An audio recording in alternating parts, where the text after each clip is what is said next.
I want you to hit me as hard as you can.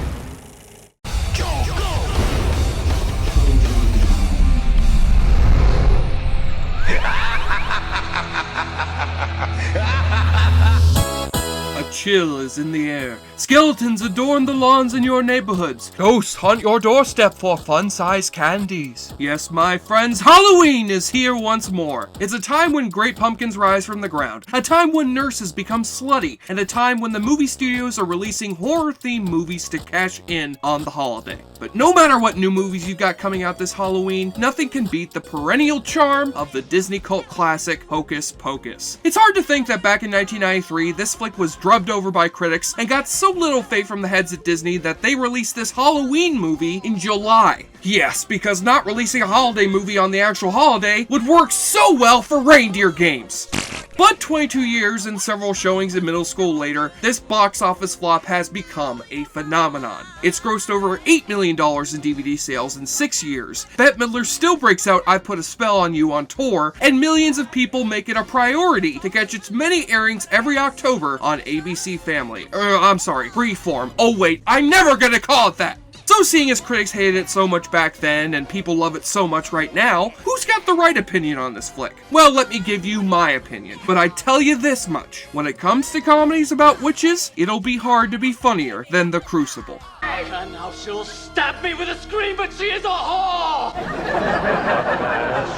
But first, here's a fun fact for you. This kid-friendly flick was brought to you by two directors best known for their works in horror. It's co-written by Mick Garris, who's directed a fair share of Stephen King miniseries, and directed by Kenny Ortega, who was behind the High School Musical trilogy. Oh my god!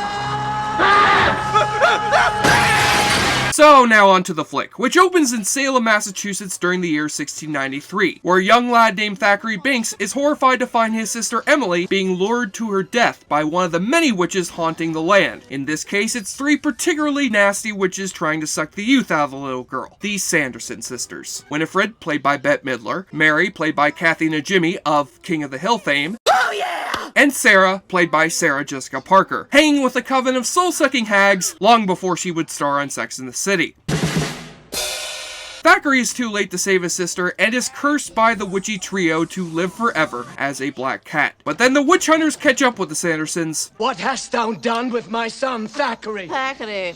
I don't know. Cat's got my tongue. And the sisters are hung to death before the townspeople. Because burning the witches? No, that'd be inappropriate for a Disney movie. But hanging? Oh, no, that's fine. That's so much better. Then we cut to a classroom in Salem 300 years later, where a teacher regales her classroom with the tale of the Sandersons on Halloween. One of these students being Max Dennison, who has just moved to Salem all the way from LA and just can't fit into his new surroundings. He gets rejected by the hot girl in school, he gets his shoes stolen by some obnoxious bullies, and is forced by his parents to go trick-or-treating with his little sister Danny, played by a young Thora Birch. The two eventually meet up with Allison, the aforementioned hot girl, and decide to go snooping around the old Sanderson place, where legend has it that if a virgin lights a black candle, it will bring the sisters back to life. Oh, come on. It's just a bunch of hocus pocus.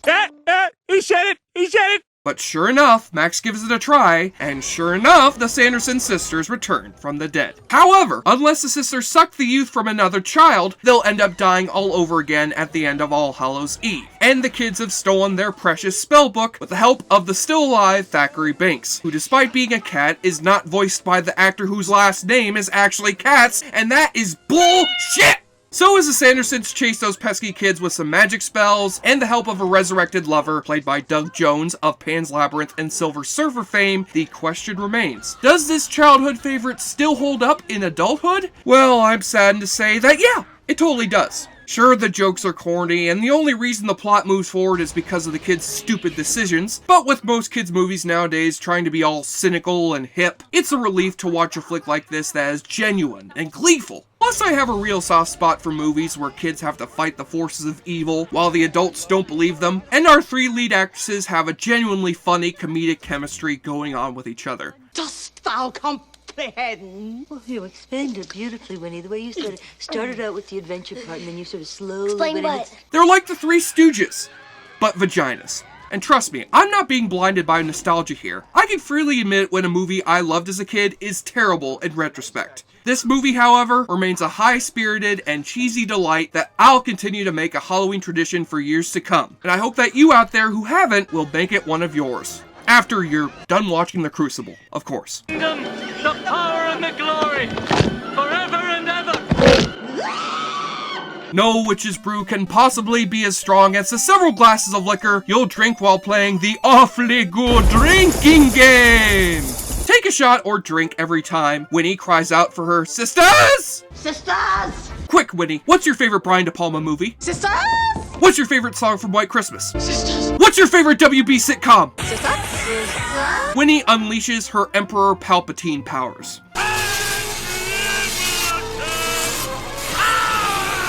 They bring up the fact that Max is a virgin. A virgin lit the candle. He's a virgin.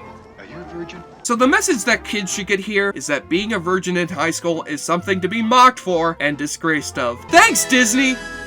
And take a double shot when Garry Marshall makes a cameo as the devil, with Penny Marshall as his wife. Well shit, after sitting through New Year's Eve, I already knew that Garry Marshall was the devil. Then take another double shot when they use the word yabos. What do you call him, Max? Yabos? Max likes your yabos. Wait, what, you really like her people considered to be obnoxious, stupid, or useless? Oh, wait, by yabos, you mean her boobs, breasts, honkers, boobies, hooters, knockers, bazooms, baps. Hey, speaking of yabos, we move on to our nudie watch, where I'd like to give a shout out to Sarah Jessica Parker's magnificent cleavage in this flick. Man, her writhing around on that broom. Whew, this scene was very formative to me in my younger years. Too bad Sarah Jessica Parker decided to go down the whole looking like a horse route. Do I really have a face like a horse? I'm afraid so, Sarah. And your neck cords are fucking terrifying. On the enjoyableness continuum scale from Boulder Bruce, Hocus Pocus still manages to cast a spell, and receives a fun-sized 8 out of 10. This movie is more treat than trick, though it's not the movie Trick or Treat. But that movie's awesome too. I'm Jesse Shea for JoBlo.com, and stay tuned for the second part of the awfully good Halloween extravaganza! Will Jesse be able to defuse the bomb in time? Will Sarah Jessica Parker's neck cords protrude out of her skin? Will this bitch ever get off this fucking train track? All will be revealed 2 weeks from now. Same awfully good time, same JoBlo channel! JoBlo, he sure likes to drink a lot, and JoBlo watches movies like the hero man. Hey everyone, Jesse Shade here from Awfully Good Movies. Thank you so much for watching. If you want to see me take on more good bad movies, click on any of the links you see here, or subscribe to see this show alongside all the great content that we offer here at JoBlo.com. And remember, I love you. Wait, that sounded wrong. But I do love you though.